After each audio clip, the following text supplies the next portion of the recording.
Hey, what's up? Welcome to DGen Ed. That's degenerative education, meaning none of this is financial advice. Just me having fun looking at charts like the chart behind me, which is of SoundHound AI, ticker symbol SOUN. And so here I am recording this on the evening of Thursday, October 3rd, after SoundHound closed at a price of $4.69, being down a little less than 1% on the day. And so, yeah, I wanted to go over the chart because it's been quite a while since I've gone over it, although I did go over it during Sunday night's Ticker Request Live, which I do stream every Sunday at 9 p.m. Eastern, so make sure you join if you would like to go over some tickers that you can request. It's a lot of fun. And also because one thing that I think I might be trying out with the channel is I did post a poll a few days ago, and SoundHound was one of the runners up for the poll. And so what I thought I might do is do a poll every day to see what people want me to cover. So this is on the community tab of the DGen Ed YouTube channel. And the tickers that you can choose from, which were requested either by viewers of the channel or by myself, we can see here. The first one is Archer Airwaves, Archer Aviation, BOF, it's related to food. I forget the stock exactly. Also Chewy, Rivian, and Unity Software. These three I am very interested to cover. I have covered a good amount of Archer recently, so but if you guys want me to, I will. And this one is new to me. If you guys would like me to go over it, let me know, vote in the poll, and I will try to do it tomorrow after close. But, this video is to be focusing on Unity Software, so I'm going to dive into the charts here, really building upon the analysis that I did on Sunday night during the stream, but just cleaned up a little bit here. And so looking at this price action, looking at the daily candles here, I do have this Fibonacci retracement going from the low that was hit on September 6th up to the high that was hit on September 18th.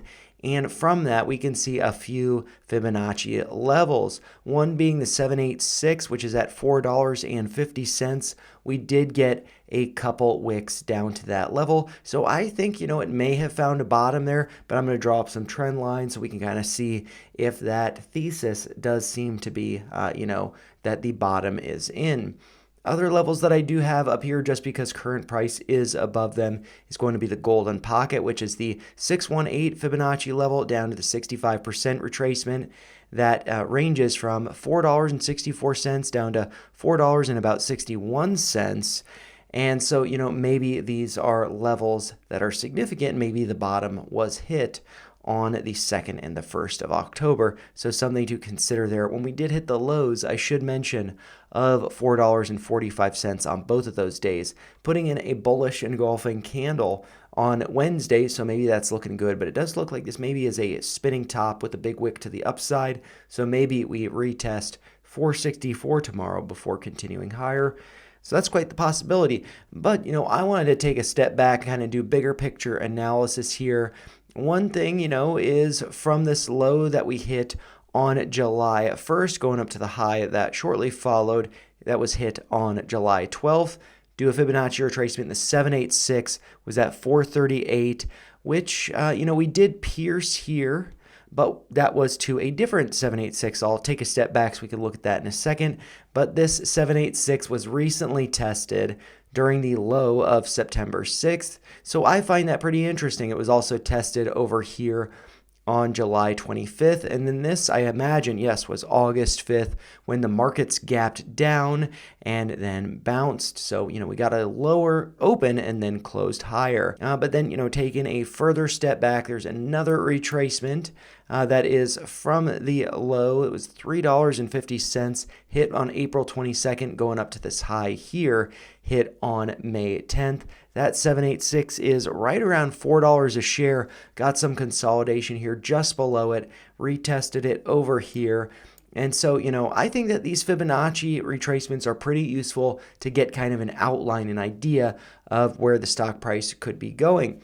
But, another thing that we could be doing, we have been, looking at the chart, we have been forming higher lows, going back all the way to here. So I kind of just wanted to, this is, the beginning of 2024, February of 2024. So I kind of just wanted to draw some trend lines to see if maybe we're forming a wedge or maybe we've broken out of one. So I just kind of wanted to do that. And I'm actually going to start doing that by, drawing it from the more recent time frame and taking a step back to see if this does look valid, bigger picture.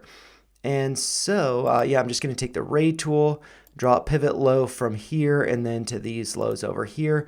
With those pivot points being there, we did test that. So of course, but if I draw that to over here, it does look like, and maybe I connect it over here, we are testing that currently, but really just having these two tests, these two pivot points here, and the current price action testing that, maybe it's not so significant. So I am just going to, again, take a step back here. This is starting to look a little more promising. We've got a fake out break on August 5th when there was a lot of panicking in the market. I believe that was because of Japan, I believe, lowering or raising their rates. I'm not sure, but I think Japan was doing something that caused global markets to panic a little bit. And so that's what we saw on August 5th. We did get a test of that level, fake out break, bounce, come back here, and then now we're at it again. So I think that looks really good. And then coming back even further to this low that was hit on April 22nd. I was just talking about, again, we've tested this level a number of times, and we just recently tested it. We're above it now, so I think that looks really good. I think that is pretty compelling to me that a bottom could be in.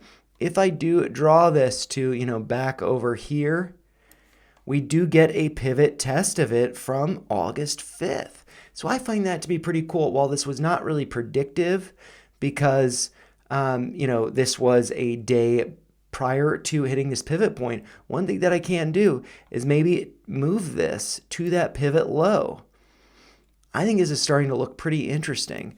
So, maybe I could even do it to the low that's over here. Let's see how far back in time can I take this. I actually think that would not be so significant because it would show, that we very clearly broke below it. But, we did test it, kind of formed a head and shoulders pattern here, broke lower, and then gapped above. So I find that to be interesting.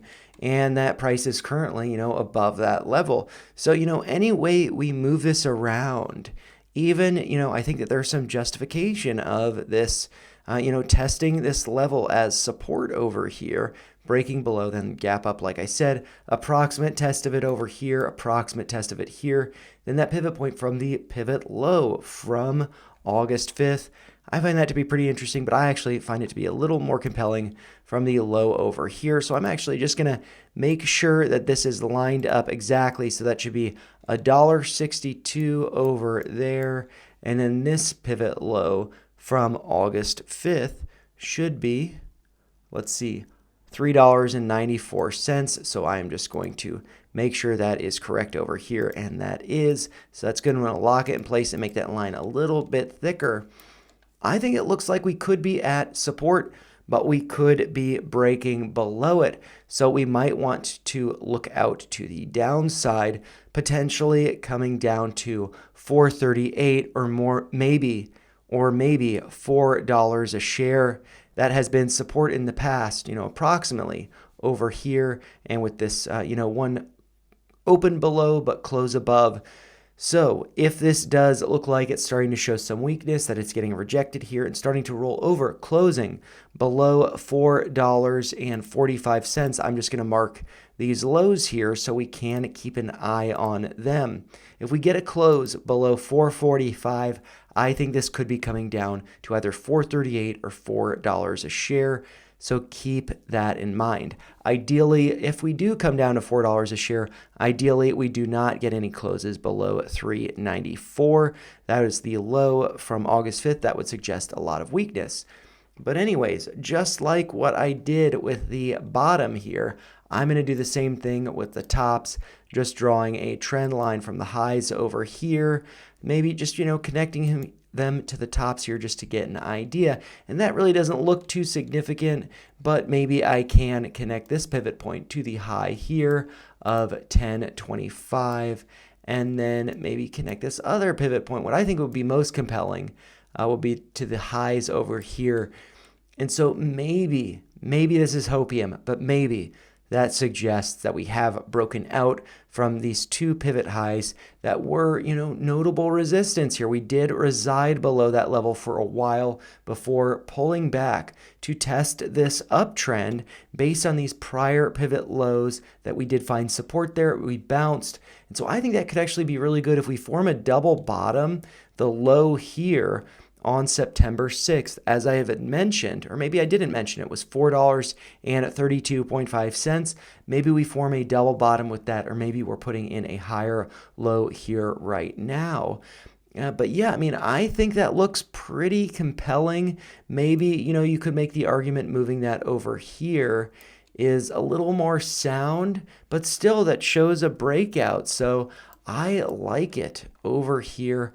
That stands out to me as being a pretty interesting level that is based on the high from July 15th, which was at a price of $6.45, and then that prior high of $10.25. So I do have those levels lined up just right, going to make that thick as well. And so, yeah, I think that this could be breaking out to the upside. And actually, with the argument that I was just making about this low over here, if we do break below 445, I would look for, a double bottom like I had just mentioned based on the low over here, which was $4.32.5 as I had marked there. So hopefully no closes below that level, but if we get wicks down to it, I would say that's kind of, I've got these other colors on the chart. Maybe I do want to adjust them.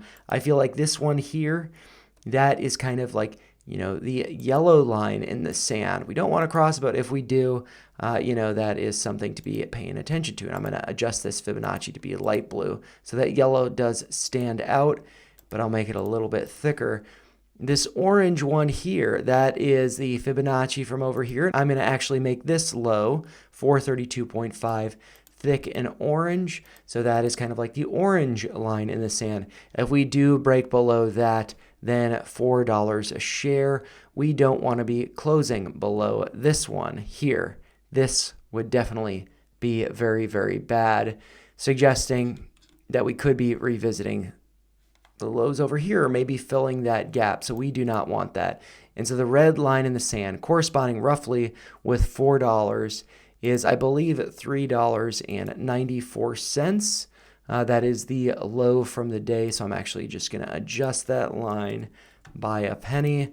So it's just right, make it a little bit thicker, make it red, and lock it in place. So yeah, those are levels to the downside that we do not want to see ourselves breaking. But, overall, going back to the lows from the start of the year, the beginning of February 2024, I think it looks like we might have just broken out of this down, of this wedge. And it does look like we might be testing this as support, but we are currently below it, so maybe that's resistance. But we only got one close below it with that low of 445. So really a close below 45 would be a confirmation of a break below this uptrend. And then we want to be looking to these levels to the downside. But I think that overall, I think that this looks better than, I think it looks worse. So I think that right now what we're seeing is a dip below that. And I think that we'll be seeing maybe some retests of getting up to like 645 or so, the highs over here, which, as I had mentioned before, 645. So, as always, those are just my thoughts. If you found them helpful, make sure you like the video, share your thoughts in the comments down below, and make sure you subscribe to the channel for more content like this. Thanks a lot for watching. Take care, you guys.